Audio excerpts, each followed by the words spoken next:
Buzzing all the tails out the box. I just hit a lick with the box. And they put the stick in the box.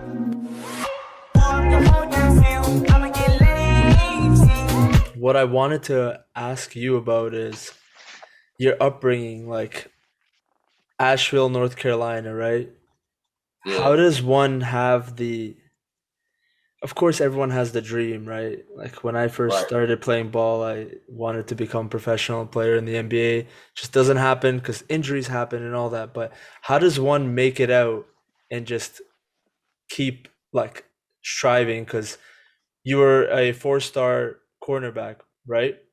Right, How do right, you right. get to that? Uh, Like, Yeah, so basically, man, it was a bunch of guys, I guess in my neighborhood or, upbringing coming up that, had the potential to, do the things, some of the things that I did later on in life. But I think for me, it was my my my parents and the way they brought me up as far as like discipline and, just the smallest things, yes sir, no sir type stuff.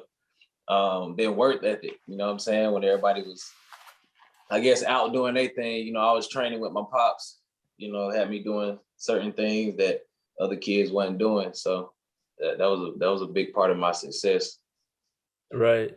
And later on. I'm sure everybody has that one moment where it's like, none of this could have happened, you know? Like, especially with me, like I came from a third world country, right? Like any word bad thing could have happened and it could have been done. And especially like there's little stories that stick with me. And it's like the people around me that are just not just my parents. There's so many people that have the faith in you that basically work minimum wage jobs, but they treat it like they really invest in you, right? So I'm sure Right. you have like coaches and stuff that helped you get there as well, right? Yeah, yeah, of course. Yeah. My head coach, um, shout out to Danny Wilkins. Um, but yeah, he I guess he believed in me. Um, he actually came to my middle school games. And he had a meeting with my mom and was like, well, he probably won't play JV football. We're gonna probably bump him up to varsity as soon as he get to high school. And so, of course, my mom was like, that's gonna be he gonna be playing against older guys, and some of the guys are seniors or whatever. But he said, he believed in. He said, well, he's good enough to do it. If he wasn't, then I wouldn't um, bring this opportunity to you guys. Right. So, that was a big part when I skipped from JV straight to varsity. I was like, I could be pretty good. And that's when you really started to believe in yourself too. Like, man, I could really make it, right? Or did you Yeah, always have that? Because I know some athletes are just, it's kind of positive to be delusional because like no one else will believe in you. You might as well like oversell yourself. Were you a right. type of person where you needed people to give you that like, yo, you're actually that nice? Or were you like, I know I'm nice, you know? I mean, I'm humble. I'm a humble guy, but all that, I tell myself, I used to tell myself all the time, like I knew I was good enough. You know what I'm saying? Like I was scoring 5, 6 touchdowns, and, Right. and you know what I'm saying in middle school. So it was just like, am I good enough to actually skip another level and go straight to varsity? That was my big thing. And my first game actually getting a start on varsity, I think I had like 3 touchdowns. So it was just like from then on, it was like, yeah, I'm probably gonna be, straight. So Right. yeah, So, Crazy, you could see, actually, I pulled out my Clemson football jacket for this one. yeah, Um, yeah. I love Clemson football. Obviously, what Dabo Sweeney's done to the program is big. And, when Thanks. Ali said you're coming on, I figured I'd pull the jacket out for you. Yeah, I Um, like that. perfect, perfect. What I want to know from you is, like what he mentioned before, you're a four-star recruit. What made you choose Clemson, right? A North Carolina guy going to South Carolina.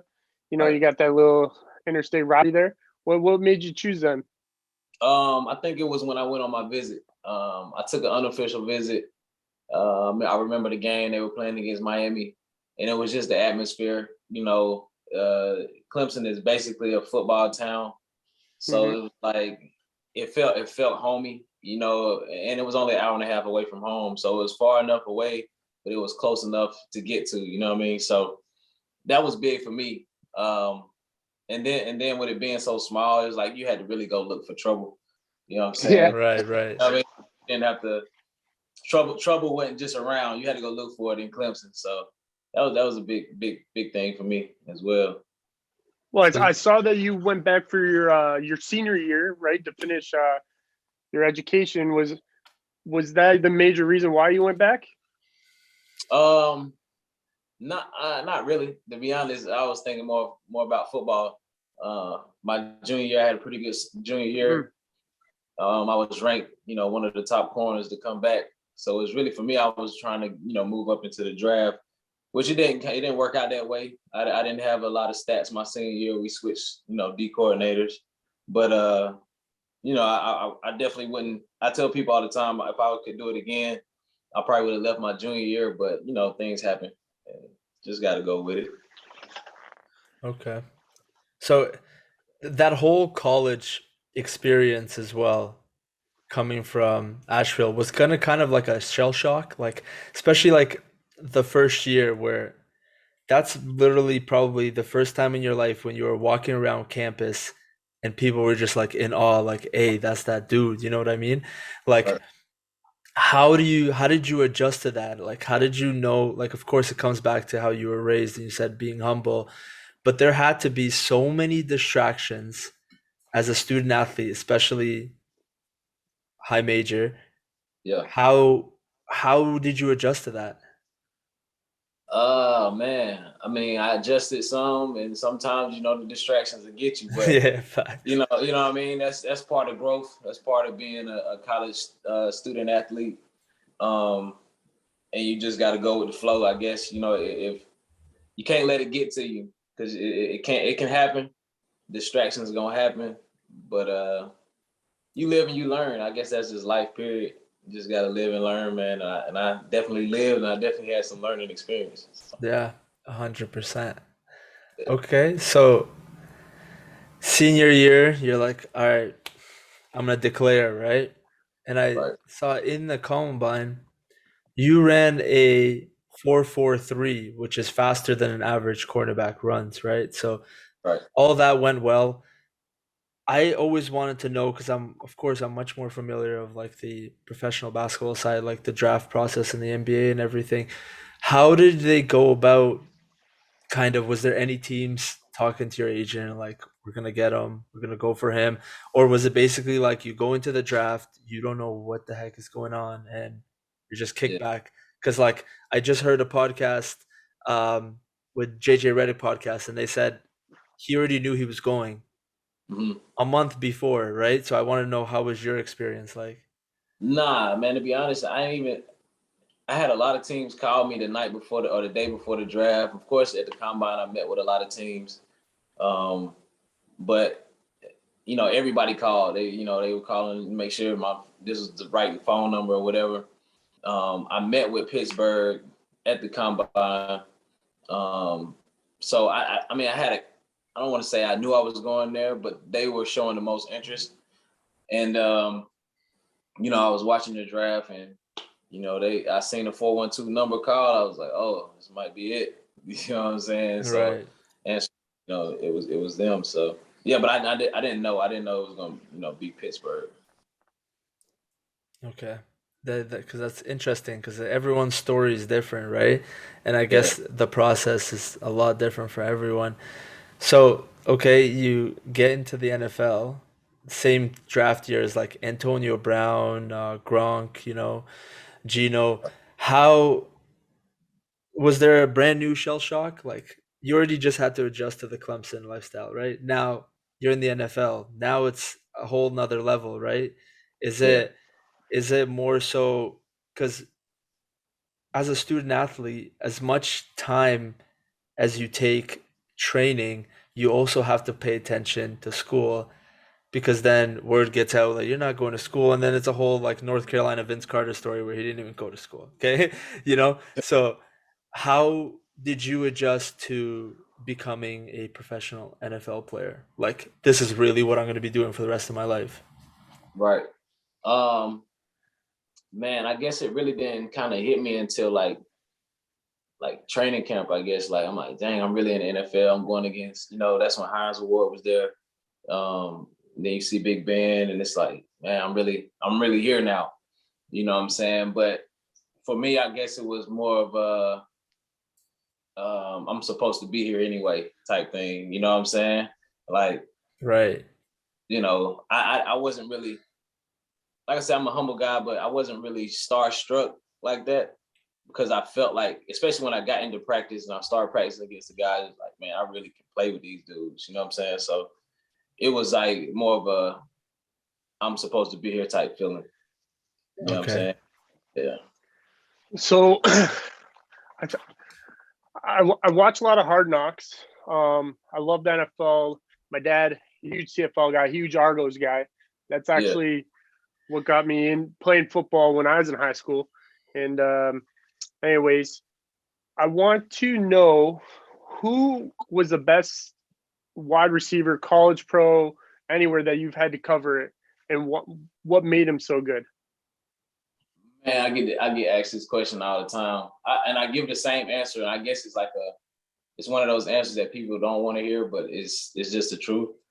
I faced a lot of good receivers, and everybody presents their different beast in them. You know what I'm saying? Like, Yep. hard to say this guy's better than this guy, but who's the harder cover? I don't know. You know what I mean? It's like they present their different challenges.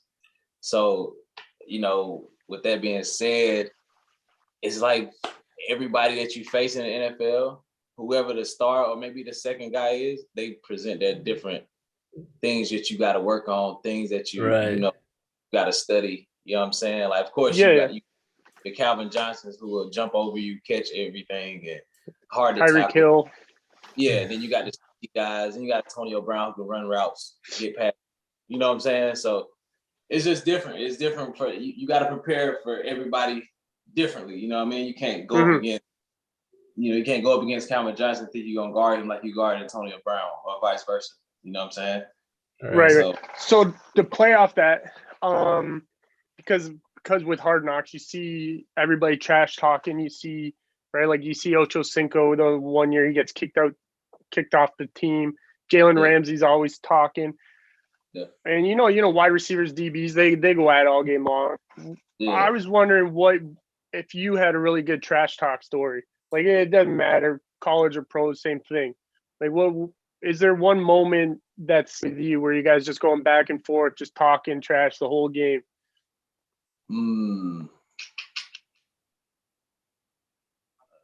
I didn't mean to put you on the spot like that, but something that sticks out to you.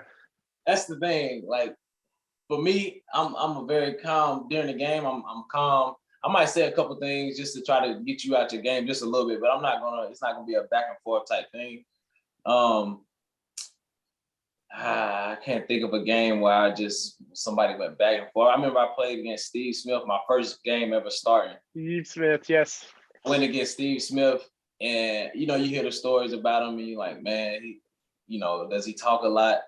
So in the first quarter, I wasn't matched up again. We was doing matchups, so we had Alteron Verner go with Steve Smith, and I was just going on the other guy, and he was having a pretty good game. Steve Smith was having a pretty good game. And then the coach said, y'all stop going back and forth. Y'all just stay right and left corner. I signed up against him one time. And I can remember it was a run play. And I went to, he went to go stop block me. I kind of grabbed him like that. And I tried to get off of him and throw him. And he grabbed my shoulder pads. And I was like, oh, he was stronger than what I thought. And he had said something like, you don't know who you effing with, youngster, like that.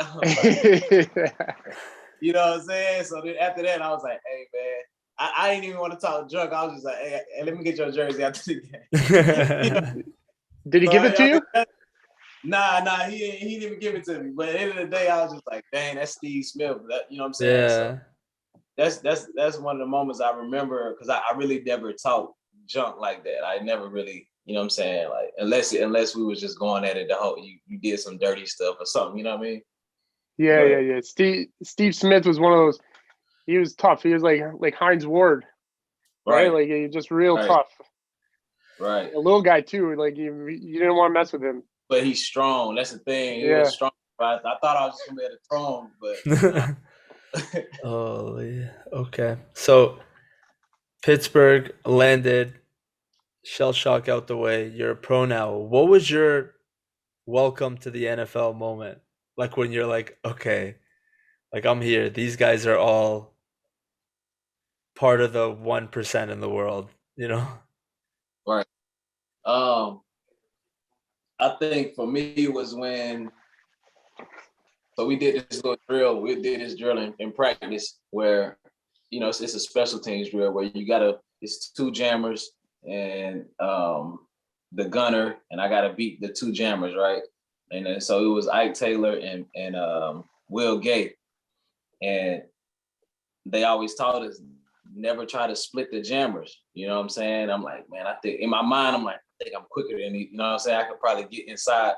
So I went to go do my move. I tried to split them. Man, them guys picked me up. And it was just like, I was like, oh, that's what they meant by not splitting it. You know what I mean? Yeah. So I think the moment where I'm like, oh shoot, like all these guys are good. All these guys are trained, to be the best. So, I need to amp it up. You know what I'm saying? I need to turn up a little bit.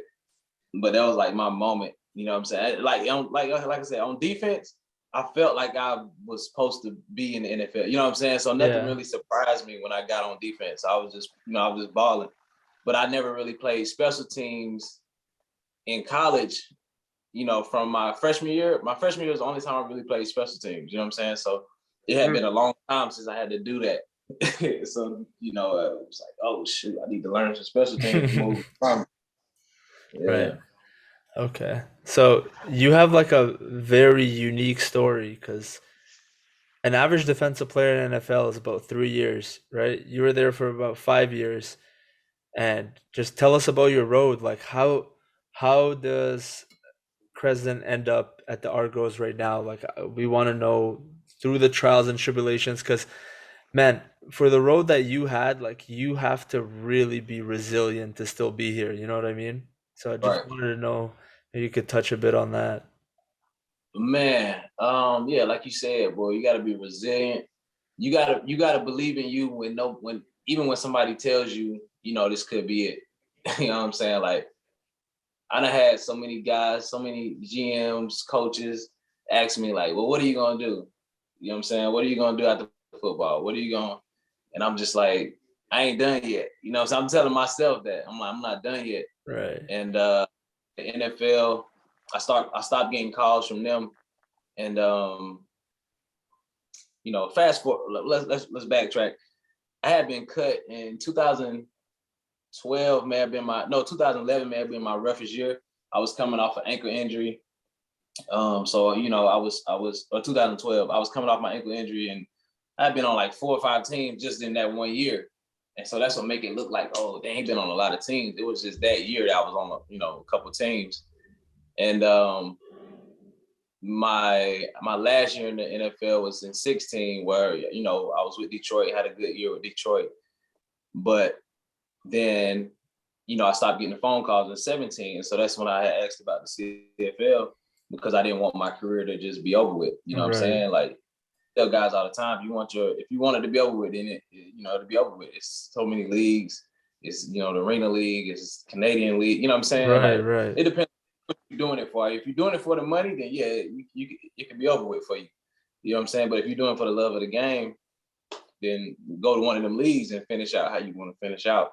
100%. And so that's what that's what I did. So I came to Saskatchewan for 2 years, had some pretty good years out there. Then I went to BC, had a good year out there, and it's just like I'm gonna continue until it's like, okay, it's until when I want it to be over with. You know what I'm saying? When my on body your terms, yes, sir. Yeah, I don't want nobody to tell me, okay, you through. It got to be something that I want to do. Mm-hmm. Yeah. Well, what are your thoughts on the city of Toronto so far? I know it's we're in the middle of a pandemic. You don't get to see, one of the top cities, in North America. But what do you think of it so far? Man, I love the city, man. I'm outside. Way better than Saskatchewan. Yeah, it's better than I'm telling you, boy. Saskatchewan's fans, hands down, probably the best fans Oh yeah. in the CFL. But when you talk city-wise, yeah, Toronto is up there. I've been here a couple of times actually. When I played for Buffalo, we came up to Toronto a couple of times. So the city is dope. It's a dope city. It's dope views. Yeah, hands down, it's probably one of the nicest cities in Canada. So Yeah, for sure. So I'm gonna backtrack a little bit. Brian and I are really big Charger fans, yeah, and we saw that you had a chance to play with Antonio Gates, Rivers, and Keenan Allen's rookie year. Just yeah, want to know, how was that atmosphere like? Not a lot of people will ever give Philip Rivers the credit that he deserves, just because like he was always like just this close to actually breaking through with the greats. But yeah. how was that whole experience that year? Man, I love Phillip Rivers, man. Like you talking about an ultimate competitor. Man, he's the biggest competitor, and he do it in such a way where it's like he's a quarterback and he talks so much junk, but he Yeah. put it, but he doesn't cuss. So it's like when he's talking junk, like it's kind of funny, but you know what he meant. You know what I mean? Like Yeah, it's yeah, like Brian Dawkins of offense. Like he's talking junk without cussing. It's like crazy. But yeah, man, he's the ultimate competitor. Antonio Gates, like both of them guys are like down to earth, man. Will give you the shirt off their back. Like young guys, older guys, it don't even matter. They give advice, everything, bro. Like it was a good atmosphere. Um, that was one of the, I guess, best cities in the NFL that I played in because it was so laid back, good weather, all that. And then the team was, it felt like a family over there. The short-lived. I think I was there for a year, maybe a year, but it was cool. It was cool over there. Ellie, yeah. you missed. You forgot a name on that list. Eric Weddle. Oh yeah, yeah. Man. What'd you learn from him? He was the Unreal. leader. Yeah, he was definitely the leader in our group.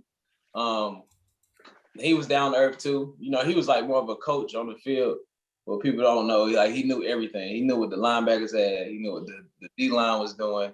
So it was just like, you basically got a coach out there helping you and playing with you at the same time. So And Keenan, I know it was his first year, but yeah. did you see that like, okay, this kid might be the real deal already then, or is he completely different from a player that he is now? Nah, he's gotten better. He's gotten way better, but he was already like that. Like his rookie year, he was still doing the same nasty release off the line. His route running probably got a little bit better, but he was still running nice, crisp routes.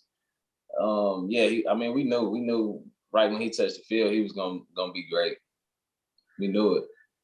So that whole year, you guys play well, and you get in the wild card spot, right? And you Right. guys play Denver, and Denver goes on to win. But Right. you guys were the closest team to beat Denver that whole playoff run. Do you remember that whole atmosphere and how everything played out? Was there anything that you can mention about that game where it's like, man, you guys, if we did this, or there's actually had this going on, like, do you have anything about that game? Because I remember watching that Man, game and I was like, we were so close. man, that game was crazy. A lot of stuff happened in that game. I know for me, I think maybe two of our corners got hurt, I think.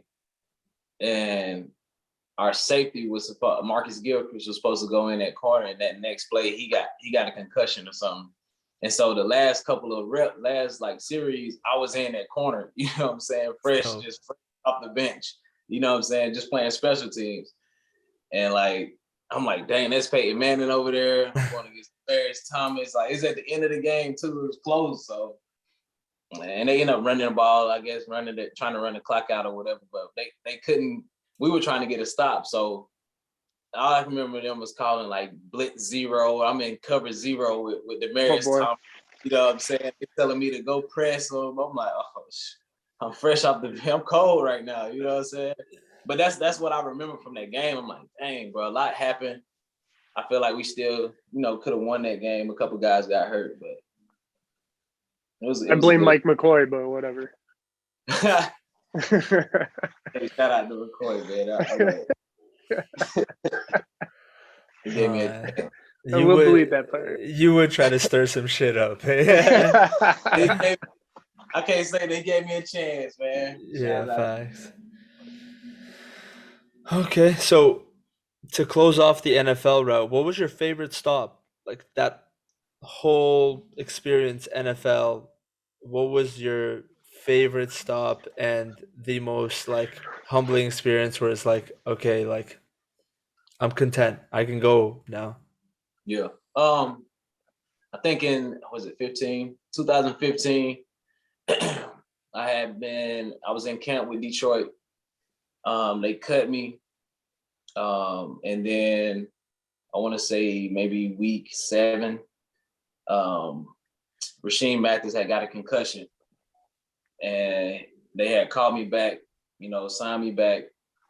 And that first game was traveling to Green Bay. So I had practiced that maybe like 2 days that week, not knowing I didn't even know I was going to dress. So I got there, I'm dressed, playing special teams. It gets down to like the fourth quarter. And like I said, the same thing happened in San Diego. Two corners. Matter of fact, this was even worse. 2 corners went down on the same play. Oh my. And let me cut you off for 1 second.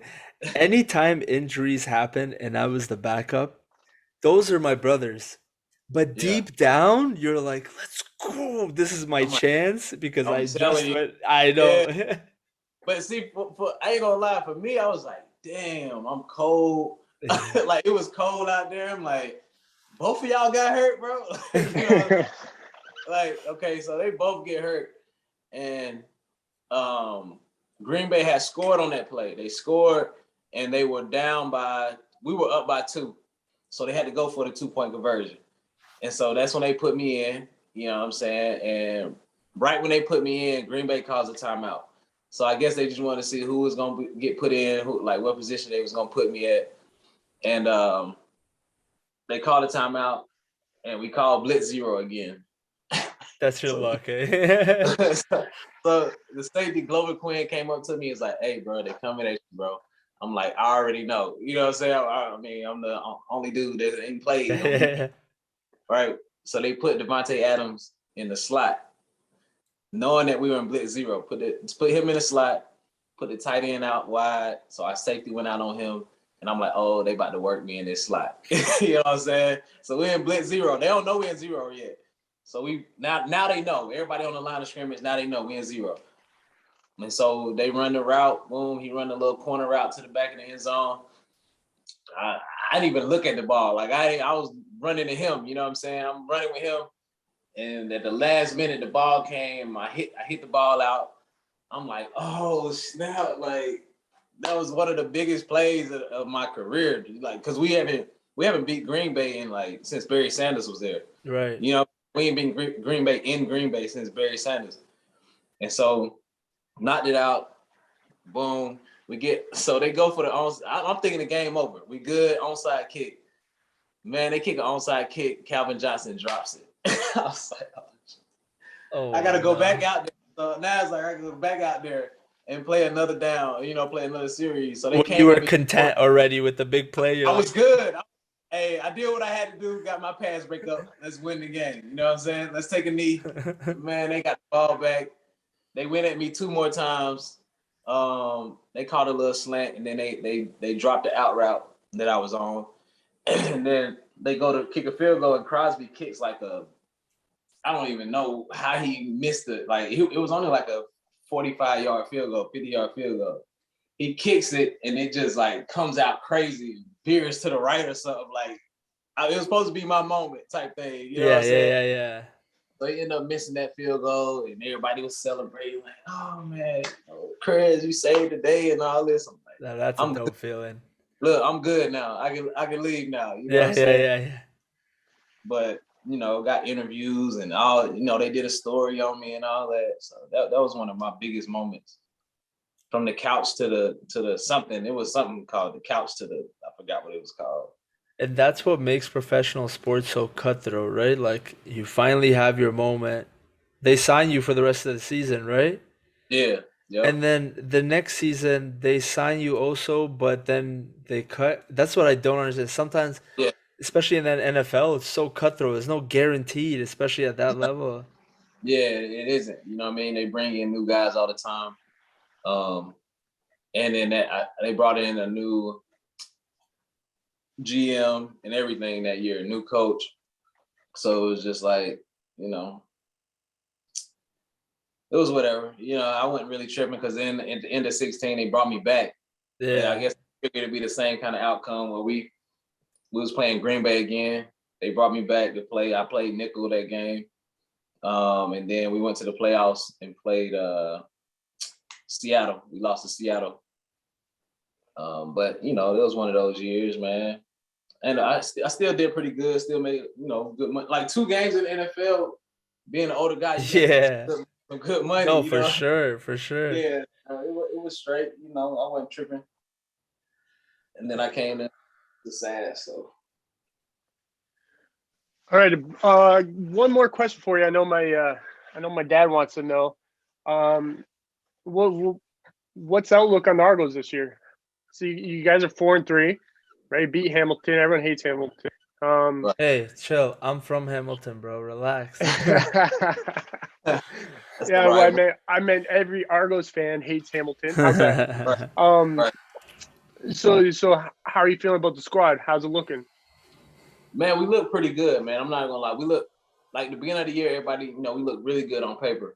But we gotta bring it in. We gotta play as a team, which is coming together. Of course, they say teams that are put together like this really don't start gelling until about week 6. You know what I'm saying? So that's where we are right now.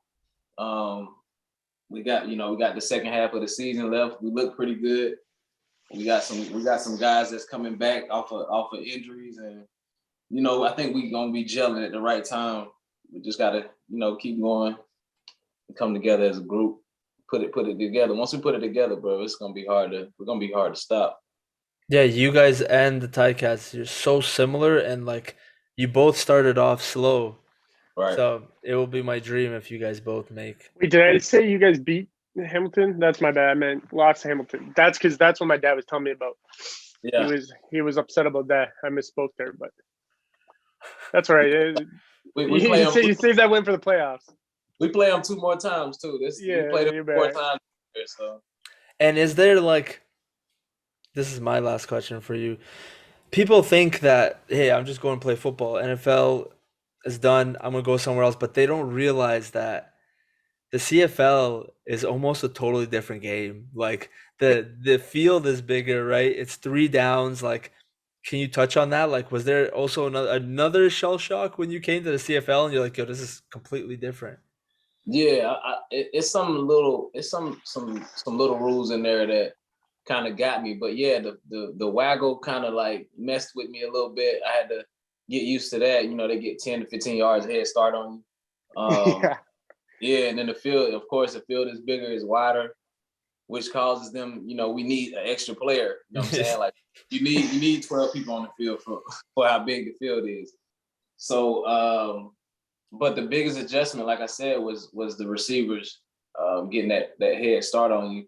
And if you don't slow it down in your mind, then yeah, it could get to you. There's some guys that came from the NFL that couldn't play here just because of that. So, imagine trying to have to cover Tyreek Hill with a 10-yard head start like that. Chalk it up. It's impossible, right? Yeah, chalk it up, man. Go and chalk it up. You just got to play around that. Yeah. But that's exactly to his point. What do they do to not give that much of an advantage to the offense? Like, is there something that for example, defensive coordinators do to make it easier to cover that? Because that's a huge advantage. Not really. I mean, they still got to run a route. You know what I mean? You still got a defensive line. It's still based off timing. You know what I mean? So we try to muddy it up a little bit, you know, give the quarterback a different look. Just to gain that advantage back or make it as close as even as possible. But it's a couple things that we do as a defense, you know. Okay, so it kind of favors that rule alone for 3-down football. That's what makes them at least have some sort of offensive chance. It could probably there's a little bit of give there, that extra down. It's an offensive league though. Yeah, You know, for sure. 100%. people want to see points. 100%. Buzzing all the tails out the box. I just hit a lick with the box.